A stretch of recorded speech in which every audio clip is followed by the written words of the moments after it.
Boa noite, meus irmãos, minhas irmãs. Mais uma vez, graças a Deus, estamos aqui reunidos em nome de Jesus para refletirmos mais um pouco nas lições que Jesus, com seu amor imenso, deixou para nós. Nós estamos começando março e a Páscoa este ano é em março. Dia 31, né? É a sexta-feira santa.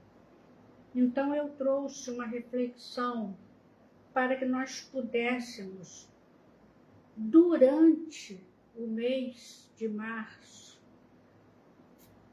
fazer uma preparação para o nosso coração. Uma preparação para que o nosso coração possa entender melhor, receber melhor as palavras de Jesus, suas bênçãos, entender seu sacrifício, que vai ser difícil a gente chegar realmente a um ponto ideal de entendimento, de sentimento, mas é necessário que a gente reflita sobre isso. E como nós estamos começando o mês, nós temos um mês, né, para voltar os nossos pensamentos, o nosso olhar, ler, né? Vamos ler tudo que se refere à Páscoa, vamos pegar o Evangelho, o Harmonia dos Evangelhos, a Boa Nova, né? Que é um livro tão maravilhoso, enfim, a coleção de Emmanuel, Fonte Viva, tem muita coisa que a gente precisa ler. E esta passagem, né, que é muito marcante para os nossos corações, principalmente para nós que nos dizemos cristãos, deve realmente chamar a nossa atenção para a necessidade de nós sentirmos de maneira mais plena o amor de Jesus, o sacrifício dele ao vir à Terra, a sofrer o que sofreu, as indiferenças, as ironias, né? Até chegar à chamada Semana Santa, né? E a respeito da qual tantos estudiosos ressaltam a solidão de Jesus, principalmente nesta semana. Então, nós, às vezes, ficamos querendo comprar ovo de Páscoa, ovo de chocolate, ver os enfeites, os coelhinhos. Vamos nos desligar um pouco disso e ensinar também as crianças a se desligarem disso, porque não tem nada a ver com Jesus, não tem nada a ver com o sacrifício dele, com o amor dele. Então vamos começar a ler e comentar em nossas casas, né, nossa família, o que é realmente esta Semana Santa, o que é a Páscoa, né, por que esse nome, é tradução de que nome em hebraico, enfim. Vamos entender melhor isso para ver se a gente consegue sentir melhor. Então, hoje, dia 2 de março, vamos começar, né, com o pé direito o mês. Eu vou ler de João, o Evangelho de João, capítulo 13, que é quando Jesus, à mesa da última ceia, lava os pés dos discípulos. Antes da festa da Páscoa, sabendo Jesus que era chegada a sua hora de passar deste mundo para o Pai, e havendo amado os seus que estavam no mundo, amou-os até o fim. Enquanto ceavam, tendo já o diabo posto no coração de Judas, filho de Simão Iscariotes, que o traísse, Jesus, sabendo que o Pai lhe entregara tudo nas mãos e que viera de Deus e para Deus voltava, levantou-se da ceia, tirou o manto e, tomando uma toalha, cingiu-se. Depois deitou água na bacia e começou a lavar os pés aos discípulos e a enxugar-los com a toalha com que estava cingido. Chegou, pois, a Simão Pedro, que lhe disse: Senhor, lava-nos os pés a mim?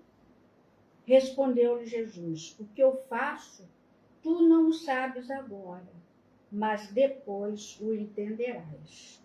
Tornou-lhe Pedro: Nunca me lavarás os pés. Replicou-lhe Jesus: Se eu não te lavar, não tens parte comigo. Disse-lhe então Simão Pedro: Senhor, não somente os meus pés, mas também as mãos e a cabeça. Respondeu-lhe Jesus: Aquele que se banhou não necessita de lavar senão os pés, pois no mais está todo limpo. E vós estáis limpos, mas não todos. Pois ele sabia quem o estava traindo. Por isso disse: Nem todos estáis limpos. Ora, depois de lhes ter lavado os pés, tomou o manto, tornou a reclinar-se à mesa e perguntou-lhes: Entendeis o que vos tenho feito? Vós me chamais mestre e senhor, e dizeis bem, porque eu o sou.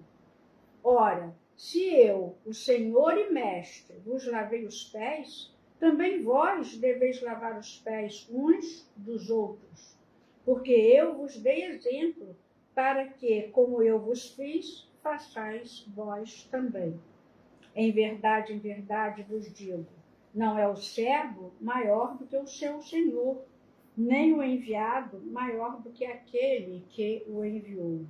Se sabeis estas coisas, bem-aventurados sois se as praticardes.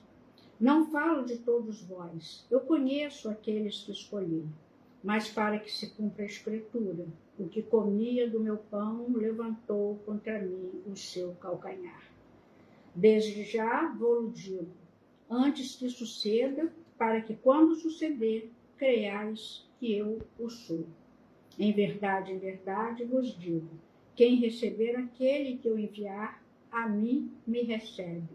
E quem me recebe a mim, recebe aquele que me enviou. Então vamos fazer a nossa prece inicial. Jesus, nosso Mestre, nosso Senhor, estamos reunidos, Senhor, em Teu nome, mais uma vez tentando a aproximação do Teu coração, tentando entender, tentando sentir, tentando imitar, para que possamos alcançar a bem-aventurança como Tu nos falaste. Sabemos destas coisas, mas ainda não as praticamos. Por isso ainda não somos bem-aventurados, só se nós as praticarmos completamente. Por isso, pedimos a Tua bênção, para que nesta noite a Tua luz, Senhor, penetre em nossos corações de maneira mais eficaz, de maneira que estejamos mais receptivos às Tuas palavras, ao Teu amor, às Tuas mãos santas, ao Teu olhar, Senhor, ao Teu coração. Fica conosco e abençoa a nossa reunião em Teu nome. Assim seja.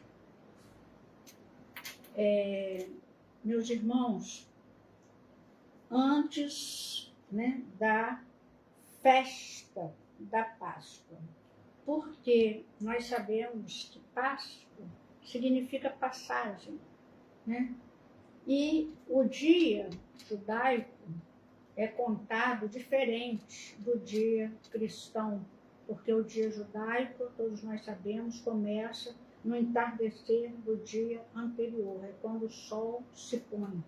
Então, nós sabemos que, na verdade, a sexta-feira começa na quinta, se nós analisarmos com o calendário nosso, com os dias da semana. E Jesus tendo dado aquelas ordens, né, aos apóstolos para procurarem uma casa, para prepararem a ceia. Essa casa, inclusive, a maioria dos estudiosos falam que era a casa de Marcos, João Marcos, né, que depois se tornou um seguidor de Paulo e um evangelista, né? Ele estava com os discípulos, com seus apóstolos, desde a quarta-feira. Deu essas ordens, essas orientações, né? E, ao pôr do sol da quinta-feira, ele se reuniu para a chamada última ceia. E ele fala: tenho desejado ardentemente comer convosco esta Páscoa antes da minha paixão. Porque, na verdade, a ceia, né, o alimento, quando as pessoas se reuniam, era na sexta. Mas Jesus, sabendo que na sexta, pela manhã, ele seria crucificado, ele quis se reunir na quinta. Por isso ele antecipou um pouco, porque ele sabia de tudo que ia acontecer. Então, seria uma última reunião, uma última oportunidade de, aqui na Terra, presente fisicamente, ele pudesse ainda dar alguns ensinos importantes aos seus apóstolos, que ficariam sem a presença constante dele, sem aquela vibração da presença dele, do olhar dele, da mão, de chamar a atenção, de alertar, de abençoar. Tanto que, por alguns dias, eles sumiram. Cada um foi para um canto. Nós sabemos que, inclusive, na crucificação, apenas João estava ali explicitamente ao lado de Maria, né? E Tomé, que presenciou, mas presenciou disfarçado, encapuzado, mas também presenciou. Então, João é que estava realmente ali, né, junto de Maria, e as outras mulheres também estavam, né? Isso, no livro Lázaro Redivivo, nós temos um relato de Humberto de Campos, né, o irmão X, que é o autor do livro, sobre a aflição de João para dar notícias a Maria, que ele vai lá e vem cá, vai lá e vem cá, já foi preso, ele foi dando as notícias a Maria do que estava acontecendo com Jesus, né, a partir da prisão de Jesus, que foi depois dessa ceia, né? Então Jesus já sabia de tudo, já sabia que Judas o trairia, tanto que ele falou isso, e Pedro fez sinal para João, né, porque João estava perto de Jesus, como sempre, e para dizer quem é que era, né, que ia realmente traí-lo, e Jesus deu o sinal a João, né, que seria Judas, e ainda falou para Judas: aquilo que você tem que fazer, faz logo. Era ir lá e apanhar as 30 moedas de prata e dizer para onde que ele iria, né? Então, nós temos no versículo 1º ainda, desse capítulo 13, sobre o amor de Jesus, que é o que é mais importante para nós, que é o que motivou a vinda dele à Terra, enfim, é a base de tudo. É o amor de Jesus, né? Então, a gente lê, né, no capítulo 13, antes da festa da Páscoa, sabendo Jesus que era chegada a sua hora de passar deste mundo para o Pai, e havendo amado os seus que estavam no mundo, porque a gente sabe que são muitos, né, os seus, entre aspas, né? Jesus mesmo falou: tem outras ovelhas em outros apriscos, né? Então, aqueles que estavam na terra naquele momento, amou-os até o fim. Apesar de todas as vacilações, de todas as dúvidas, apesar até da traição, Jesus amou-os a todos como nos ama. Muitas pessoas se acham esquecidas de Deus, esquecidas de Jesus. Isso é a maior ingratidão que alguém pode falar, que alguém pode cometer, sentir. Porque se Jesus não nos amasse, ele não teria vindo à Terra, sabendo de tudo que iria acontecer, sabendo que o mundo não o conheceu, não o conheceria, né? A gente sabe, o padre Romano Guardini, inclusive, fala por que Jesus foi odiado. Jesus foi incompreendido, só não, ele foi odiado, abandonado, porque aquelas pessoas, inclusive somos nós aquelas pessoas, né? Amam o mundo. E Jesus não era do mundo. Então, eles odiavam Jesus.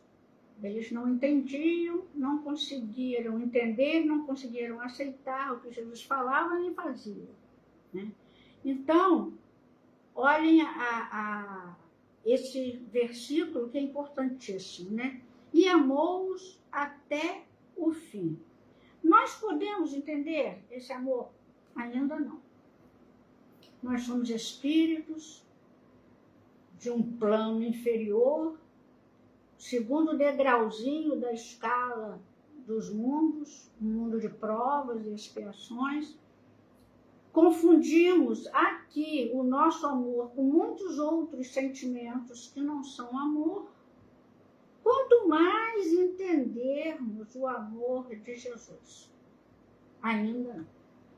Ninguém ainda alcança nem a qualidade e nem a intensidade luminosa do amor de Jesus. Infelizmente, é um amor, né, como a gente coloca aqui, incondicional, atemporal, abrangente, divino e perfeito.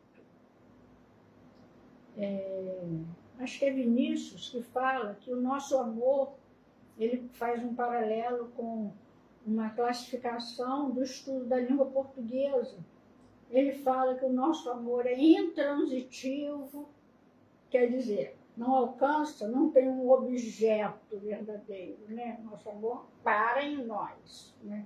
Ele é intransitivo, ele é defectivo, porque o que é um verbo defectivo? O verbo defectivo é aquele que tem algumas pessoas, alguns tempos. Ele não é conjugado em todos os tempos e todas as pessoas. E nós somos assim. Nós amamos algumas pessoas e deixamos de amar por algum tempo aquelas pessoas, né? Porque mudamos também. Então, o Vinícius faz um paralelo muito interessante com o estudo dos verbos da língua portuguesa, com o estudo do nosso amor, do nosso amar, né? Que é principalmente intransitivo e defectivo, né? Passivo, porque primeiro espera ser amado para depois amar, ele vai classificando. Só que o de Jesus não é assim. O de Jesus é um amor perfeito que leva a dar a vida pelos amados, que perdoa, que se compadece, que resgata. E aí, quando eu li esse resgate, eu me lembrei de um poema de Maria Dolores, lindíssimo, como todos, do livro Coração e Vida, que é um encontro de Maria de Magdala com Jesus ressuscitado. Porque nós sabemos que Jesus ressuscita ao terceiro dia. E nesse tempo, o que aconteceu? Maria de Magdala fica curiosa. Senhor, onde tu estavas? Em que paragens? Ela começa a imaginar, né?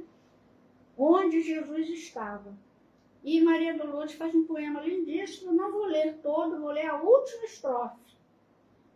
Quando ela coloca assim, Maria seria a resposta de Jesus para Maria de Magdala. Maria, um amigo não esquece a dor de outro amigo que cai. Antes de me altear a celeste alegria, ao sol do mesmo amor a Deus em que te elevas, vali-me após a cruz das grandes horas mudas e desci para as trevas, a fim de aliviar a imensa dor de Judas. Esse é o amor de Jesus.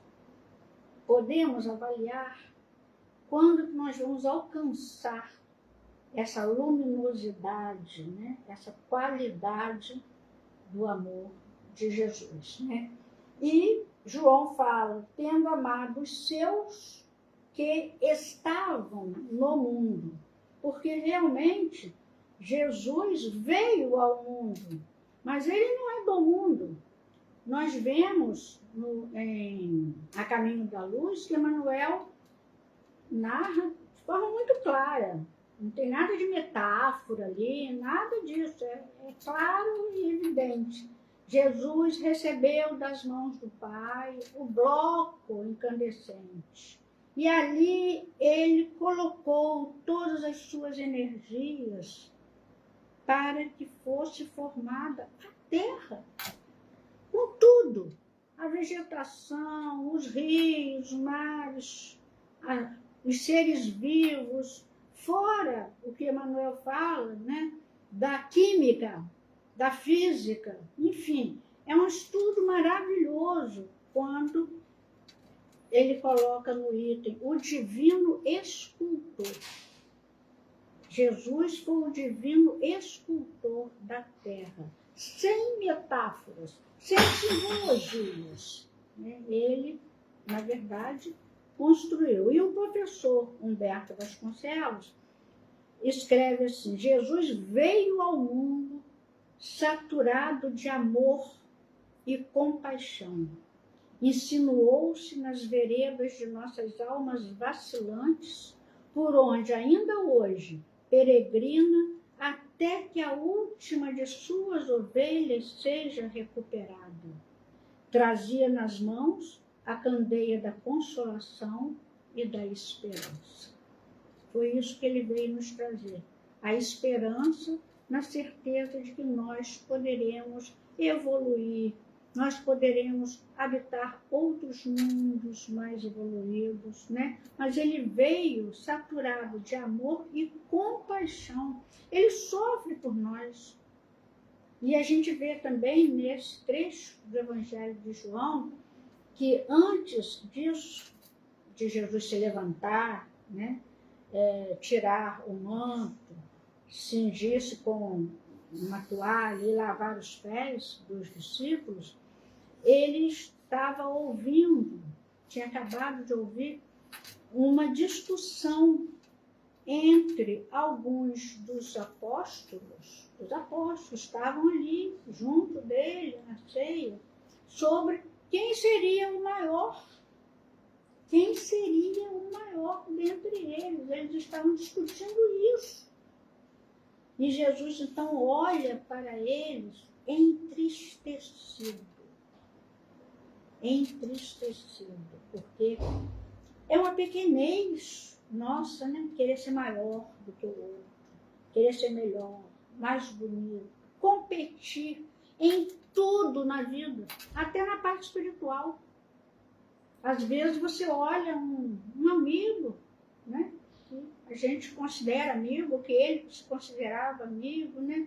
Fazendo um estudo bonito, profundo, fazendo uma palestra, em vez de você gostar do seu amigo estar fazendo aquilo, é despertado uma inveja, uma raiva, porque você não está ali, porque você não foi convidado para aquela noite para falar. Então há ainda em nós uma competição muito grande, até nas coisas espirituais.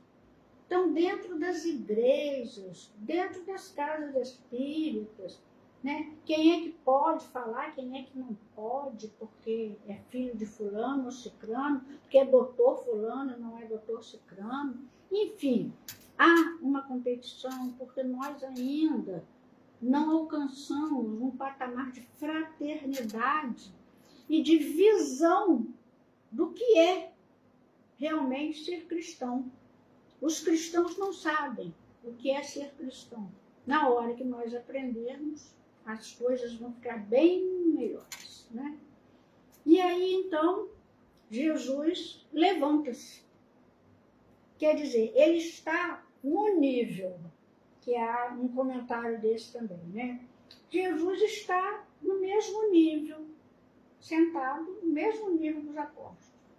De repente ele se ergue, se coloca acima, porque ele fica em pé, eles estão sentados. Mas ele abaixa e lava os pés dos discípulos. Por isso que Pedro ficou tão assustado, né? Jesus fazendo uma tarefa que era própria dos escravos, cujos nomes nem se sabiam, porque as pessoas andavam de sandálias, andavam muito pelas ruas, né, de um lugar para outro.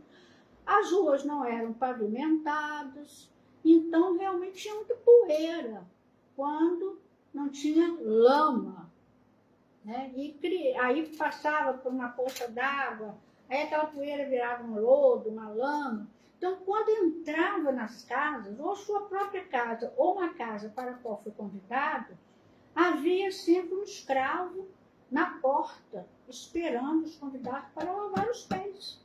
Então, isso era uma tarefa de escravo. E Jesus lavou os pés, ajoelhou-se diante de cada apóstolo para lavar os pés. Por isso Pedro ficou assim, né, achando um absurdo aquilo, Senhor, a mim, lavando meus pés, né? Ele não entendeu o significado. E aí Jesus começou a falar para ele, mas também não falou tudo claramente, né? Porque Jesus falou: o que eu faço agora, você não vai entender agora, só depois. Né? Porque o que aquilo significava?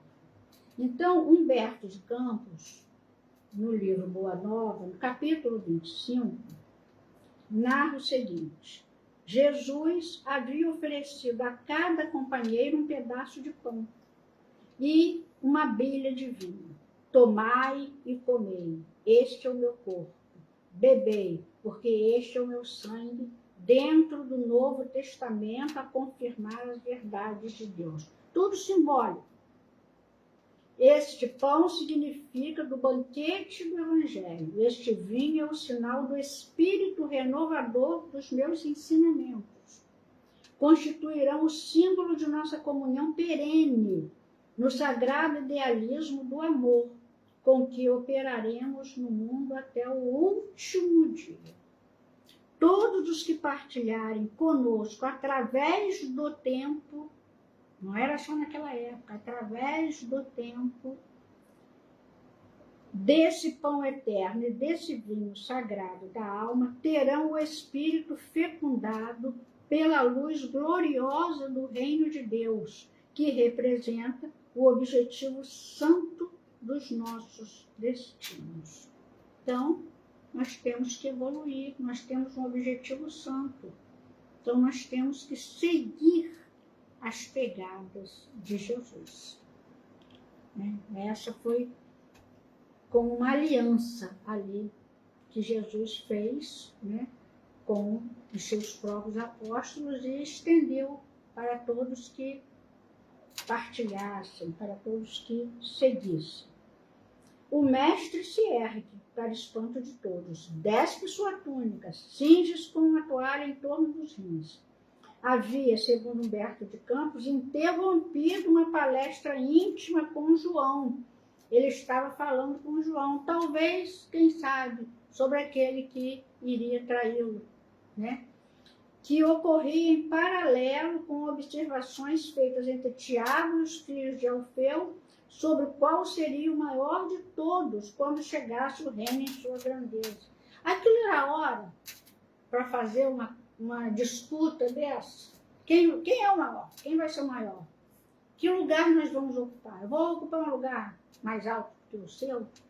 Era isso que estava acontecendo naquela hora, na ceia, na última ceia.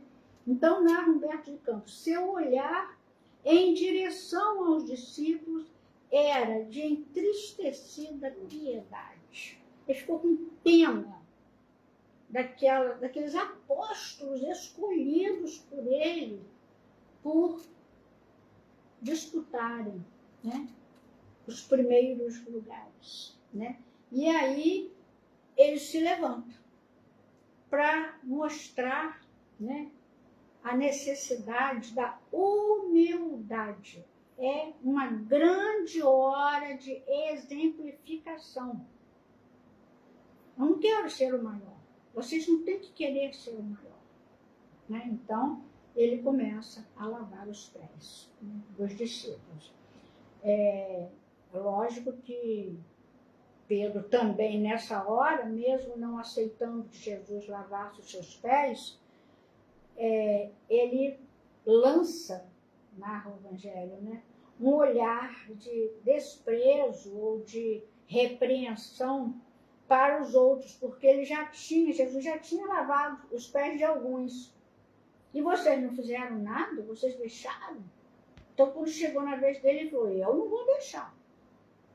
Então, também é uma disputa, assim, eu sou mais do que vocês, né? E aí Jesus fala, o que eu faço agora não sabes, mas depois saberás estas coisas, né? E é lógico que Pedro, naquele momento, não entendeu perfeitamente, porque, na verdade, Jesus estava se referindo ao outro Consolador que ele rogaria, né, ao Pai e que viria, que é a doutrina espírita, que também é tão mal compreendida, né? E aí fala, se eu não te lavar, não tens parte comigo. E ele então, né, fala, então, não só os pés, mas a cabeça e as mãos também, né? E Humberto de Campos fala, Simão, não queiras, transcreve, né? Não queiras ser melhor que os teus irmãos de apostolado, em nenhuma circunstância da vida. Em verdade, assevero-te que, sem o meu auxílio, não participarás com o meu espírito das alegrias supremas da redenção.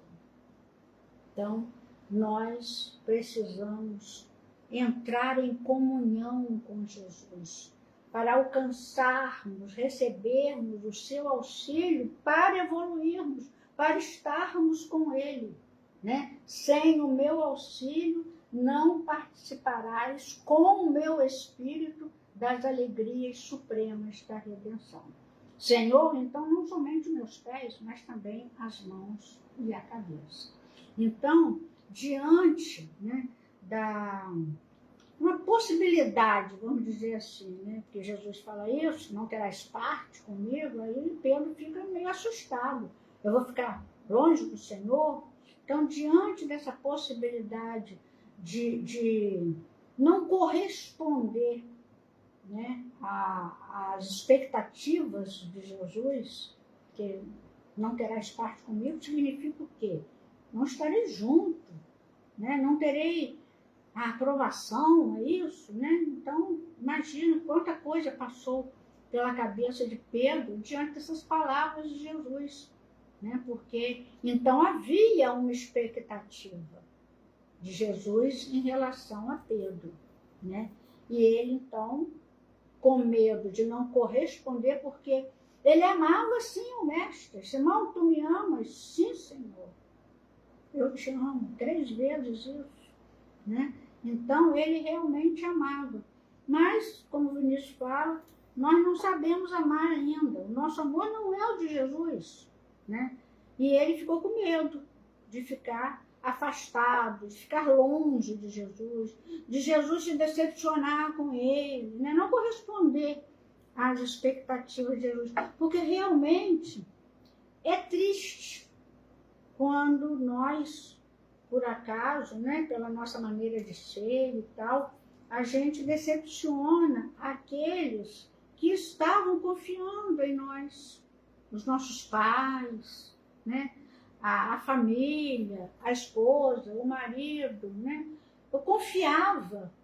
E agora, quando ele faz isso, né? Então, quem sofre não é só aquele que se decepciona. Quem sofre é aquele que reconhece que não correspondeu às expectativas. É bom quando a gente corresponde, né? E aí a mãe fala, era isso que eu esperava de você, né? Ou o pai, ou a esposa, o marido, o filho, era isso que eu esperava de você. Aí a pessoa, né, respira fundo, porque realmente não decepcionou. Muitos pais, não são só os filhos que decepcionam os pais, muitos pais decepcionam os filhos, porque os filhos, enquanto crianças, não alcançam, não têm maturidade para analisar, às vezes, a personalidade do pai, da mãe. E quando descobre algum erro assim, mais grave, né, ou presencia alguma coisa mais, né, difícil, né, mais triste, a criança realmente se decepciona. Aí está a hora, muitas vezes, da adolescência rebelde. Porque, enquanto é criança, não tem a maturidade para perceber. Mas vai crescendo, vai conhecendo mais as coisas do mundo, as pessoas, e percebe que o pai não era aquele super-herói, que o pai é um ser humano, que a mãe também não é uma heroína, que o irmão mais velho não correspondeu, enfim. Aí, às vezes, a pessoa não só fica triste, mas se rebela, né, contra a família. Às vezes até abandona a própria família. Né? Então, Pedro, querendo manter essa ligação com Jesus, corresponder às expectativas, que Jesus falou isso, né? Se eu não te lavar, não terás parte comigo. Ele fala, mas não só os pés, mas também as mãos e a cabeça.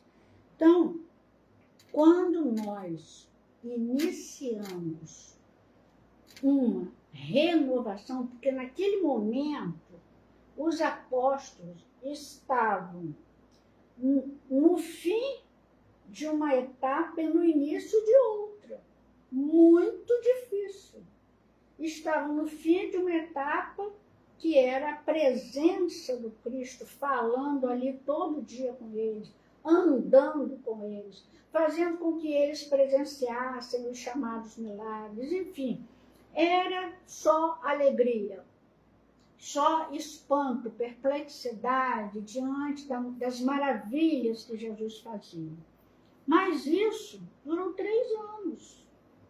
E agora Jesus ia de volta para o Pai. Então agora estava nas mãos deles.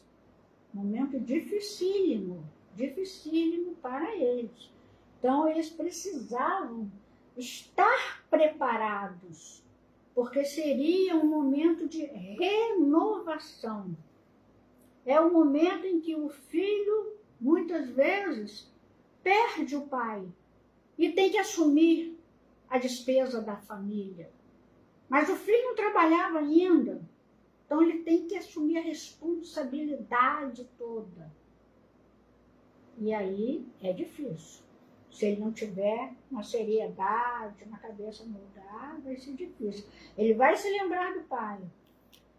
Se for um bom filho, e se foi um bom pai, ele vai seguir os conselhos do pai e vai realizar a sua renovação e a continuidade da família, do sustento da família, da união da família. Mas se não for, então nós temos que assumir na nossa vida, nós temos que assumir a idade adulta. Porque a idade adulta é esse tempo. É esse tempo em que nós não temos mais, na maioria das vezes, a nossa mãe presente, o nosso pai presente. E aí a gente tem que se lembrar das palavras e dos atos deles. Eu converso muito com meus filhos e agora com meus netos, falando do meu pai e da minha mãe, que eu preciso passar para eles quem eles foram. Aí eu falo, seu avô falava isso. Seu avô agia assim. Eu conto as histórias que eu presenciei desde criança, adolescente e adulto. falta deles até hoje. Do colo da minha mãe, do abraço do meu pai. Mas procuro seguir, né? Talvez não com tanta capacidade como eles tinham, porque cada vez que a gente envelhece mais um pouquinho, a gente percebe a sabedoria e a grandeza dos nossos pais.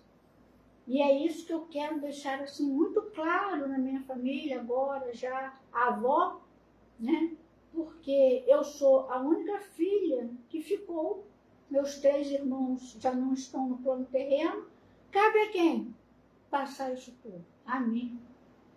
E eu estou tentando fazer isso, porque eles vão crescer, eles vão assumir, né? Alguns já assumindo, né? E tem que ter um exemplo, tem que ter uma lembrança, não só uma foto, né? Mas uma lembrança das palavras, dos atos, né? Então, isso é muito importante, que é um momento de renovação, de assumir mesmo, né? As chaves da casa. Né? É um momento importantíssimo. Então, quando nós iniciamos esse processo, né, de renovação, quando nós assumimos, né, às vezes não estamos preparados ainda. Infelizmente, não estamos preparados. Aí cria aquela confusão.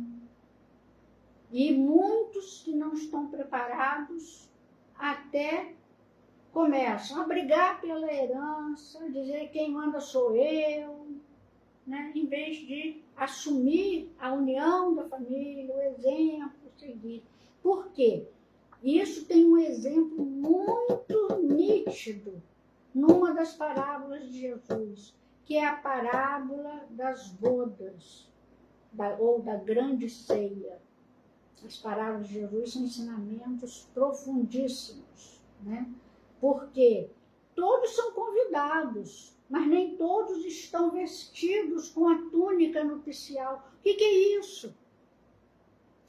O que é não estar vestido apropriadamente? O que é a nossa túnica?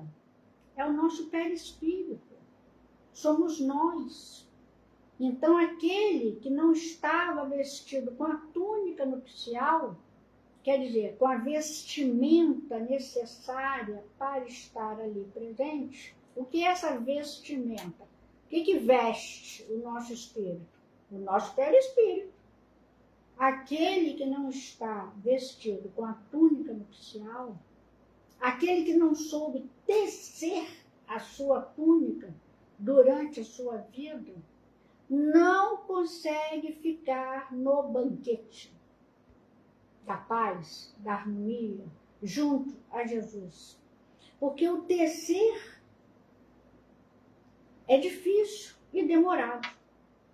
E os fios, vamos falar aqui metaforicamente um pouquinho, os fios que nós usamos para tecer a nossa túnica, que é o nosso perispírito, são os fios das nossas virtudes. Tem os fios da humildade, tem os fios da bondade, do devotamento, da renúncia, da fidelidade, do altruísmo. Tem fios de vários tipos, de várias cores, para tecer uma túnica capaz de vestir adequadamente o nosso espírito e nós conseguirmos ser mantidos naquele banquete, que é a companhia dos bons espíritos, a companhia dos espíritos elevados, até chegarmos, né, a receber mais aproximadamente o sorriso de Jesus, as mãos de Jesus, as bênçãos de Jesus. Mas quem tem que tecer essa túnica? Nós.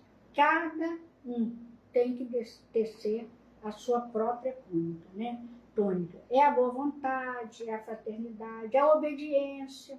Tem uma mensagem do Evangelho segundo o Espiritismo sobre devotamento e abnegação. Abnegação, né? Então, Jesus lava os pés dos discípulos na exemplificação máxima para os discípulos de humildade. É lógico que ele sempre se revelou humilde, ele mesmo se qualificou como humilde. Aprendei de mim que sou manso e humilde de coração. Então, nós temos que ter humildade, que é a virtude que abre as bem-aventuranças. Bem-aventurados os pobres de espírito. Sem essa, as outras nós não conseguimos. Nós temos que primeiro ser humildes, para depois sermos mansos e pacíficos, né? E todas as outras virtudes que estão realçadas nas bem-aventuranças, né? Então, Jesus lava os pés. E não a cabeça, como Pedro pediu, nem as mãos, né? Por quê? Não é a cabeça que pensa? Não são as mãos que consolam? Quantas vezes Jesus abençoou e consolou com suas mãos? Existe um livro de Neemei que fala sobre as mãos de Jesus. Existe também um poema que foi musicado, não sei se por Juraci de Paulo, Harpas de Amor, Tangendo de Mansinho, né? Que são as mãos. As harpas de amor são as mãos. Então, as mãos consolam, abençoam. Por que Jesus, né, não abençoou, não lavou a cabeça dos apóstolos, as mãos dos apóstolos, mas os pés? Por isso que Pedro ficou tão espantado com isso, né? E Emmanuel nos leva a questionar isso, né? E ele mesmo responde que os pés são a base de sustentação do nosso corpo. Olha só que coisa interessante. Entrando em contato com a lama e o pó da terra. Os pés são a base de sustentação do nosso corpo. Entrando em contato com a lama e o pó da terra. Jesus os purifica, ensinando-nos que também nós, no silêncio do amor puro, tolerando e entendendo a poeira e o lodo dos caminhos alheios, redimiremos os nossos, atingindo a verdadeira paz. Então, quando nós toleramos o outro, nós não estamos só redimindo o outro, nós estamos redimindo a nós mesmos, né? Redimindo os nossos, atingindo a verdadeira paz. Isso está no livro Encontro de Paz, psicografado por Chico Xavier. E nós sabemos que o pé é que nos sustenta, né? É ele que a gente usa, né? Então, o pé é a base de sustentação, é fundamento estrutural do nosso corpo, para que a gente use o nosso corpo, para que a gente caminhe, ande. A base da vida no universo é Deus. E Deus é amor. Então, qual é a base de tudo na vida? O amor. O amor é a nossa sustentação, a nossa estruturação. O fundamento estrutural da nossa vida é o amor. E João já tinha falado, né? Deus é amor, né? Então, é o nosso sentimento, nossa base. Se nossos pés estão sujos com a poeira do egoísmo, todo o nosso corpo pode aparentar estar limpo. Mas as nossas pegadas, as marcas que deixaremos no caminhar da estrada da vida, serão impregnadas de impureza. E aí a gente fica querendo comparar as nossas marcas com as marcas do Cristo, né? Então, precisamos atentar, né, para os nossos pés. E, num comentário final, a gente vai ver que os pés, né, tocados por Jesus, os apóstolos, né, foram nessa lição de humildade, né,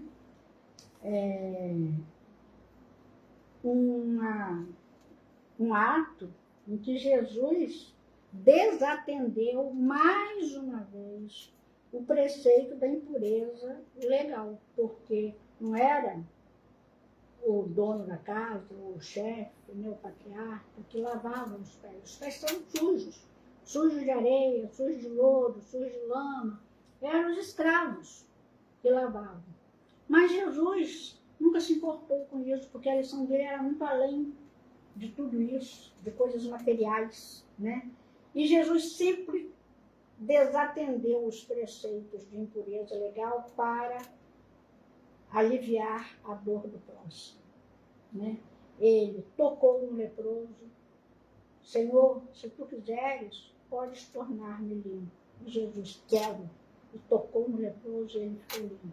Tocou no esquife do filho da viúva de Naim. Tocou nos cegos, né? Até passou lama, né?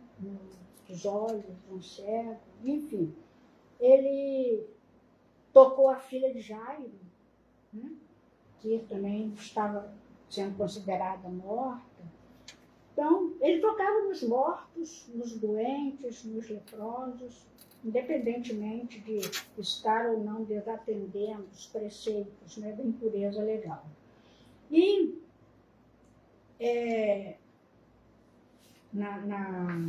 deixa eu ver aqui onde eu estou.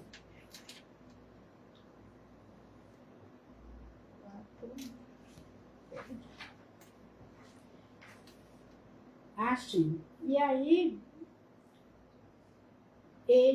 a gente se lembra de que no livro de Jesus para os que sofrem, existe um comentário do professor Clóvis Tavares sobre esse toque.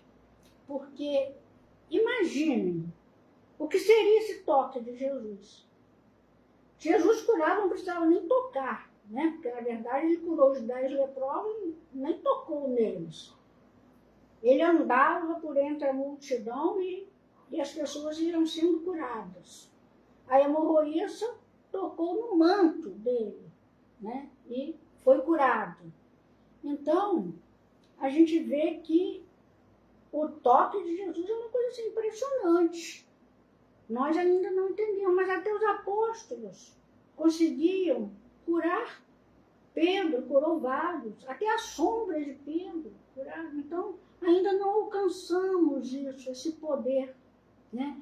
Mas o toque de Jesus pode não ser como os 10 leprosos, físico. Nós não precisamos chegar perto de Jesus e Jesus botar a mão, porque também agora isso não vai acontecer. Jesus não está na terra, encarnado. E Jesus botar a mão na gente para a gente ficar curado. É um toque espiritual. Esse toque de Jesus é um toque espiritual. Nós muitas vezes somos levados, quando dormimos, somos levados ao plano espiritual e recebemos benefícios. Há pessoas que recebem um benefício cirúrgico durante o sono. Ficam curados. Esse é o toque do Cristo. Aí o corpo não demonstra nada, mas foi tocado. Ou não, às vezes não é uma cirurgia, mas é uma presença, é um toque, é um olhar, que o olhar de Jesus também toca. Imaginem o olhar de Jesus. Eu já falei sobre isso aqui, né? O olhar de Jesus. E aí, nós nos lembramos desse conto do professor Clóvis Tavares, quando a gente fala do toque, porque ele mostra que nós podemos estabelecer um toque, uma aproximação com Jesus, assim como ele narra o segredo de Anteu. É um capítulo bonito, como todos do livro de Jesus para os que sofrem, né? Que Anteu, um gigante da África, ele desafiou Hércules, os 12 trabalhos, né? E houve uma luta entre eles, Hércules invencível, né? Mas toda vez que Anteu caía, ele voltava do tombo, né, fortalecido. E aquilo foi cansando Hércules, né, porque ele voltava com mais força ainda, Anteu, e era um gigante. Mas Hércules era muito inteligente, astuto, acostumado, né, a vencer. Então ele percebeu essa renovação de forças a partir do momento em que Anteu era jogado ao chão. E aí, quando ele percebeu isso, ele levanta Anteu e o estrangula em pleno ar, impedindo que ele colocasse os pés no chão, impedindo o toque de Anteu na terra. Por quê?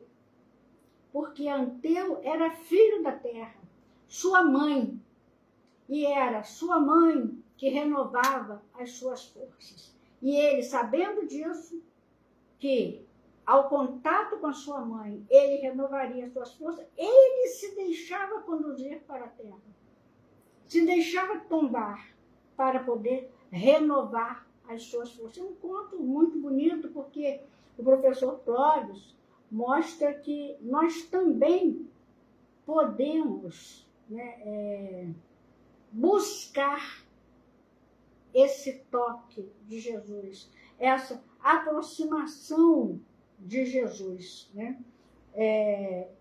Ele entregou-se, né, à sua mãe, né, e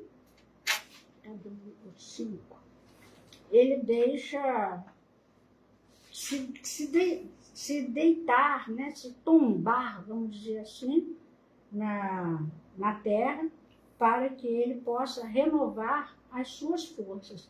E aí o professor Clóvis fala que nós também podemos renovar as nossas forças ao contato com Jesus no solo da vivência do Evangelho.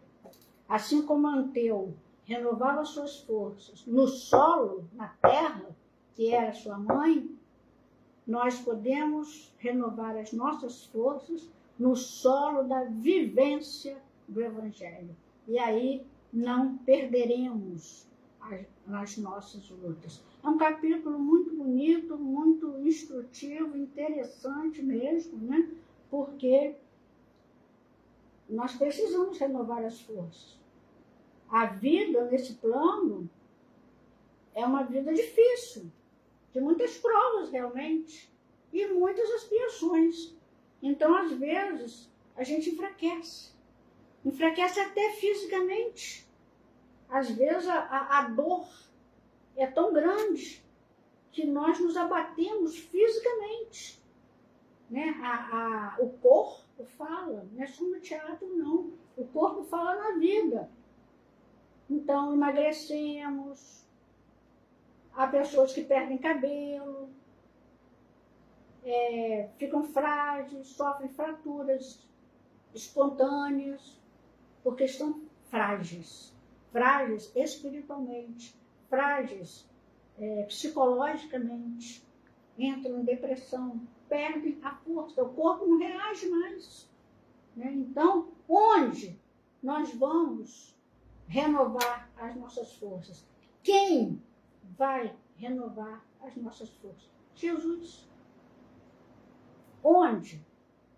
No solo da vivência do Evangelho. Então, meus irmãos, que a gente possa, na verdade, buscar, né, Jesus nesses dias de março, nos preparar para a Páscoa. Na verdade, nós temos que nos preparar para a Páscoa, a passagem. Né? Entrar em contato com Cristo, deixar que Ele nos lave os pés, porque lavando os nossos pés, nós vamos lavar as nossas cabeças, os nossos corações e as nossas mãos, porque Jesus é amor, é a base de tudo, né? É o amor dele para nós. Ele veio por amor a nós. como diz o professor Humberto, né? Peregrina ainda hoje entre nós, almas vacilantes, até que a última de suas ovelhas seja recuperada. Jesus ainda está entre nós, peregrinando, nos buscando, nos colocando, como aquela imagem que tem, né? No ombro, aquela ovelha desgarrada. Então, que tenhamos um bom mês de março, bons domingos, bons sábados, boas semanas, e que possamos ler mais um pouco sobre tudo isso, porque foi apenas alguns trechos, né? Mas tem muito mais coisa para ser lido, refletido, meditado e vivenciado. Muito obrigada pela atenção, pela oportunidade de compartilhar com vocês, né, essas reflexões que são muito necessárias para a nossa vida. Vamos fazer a nossa prece.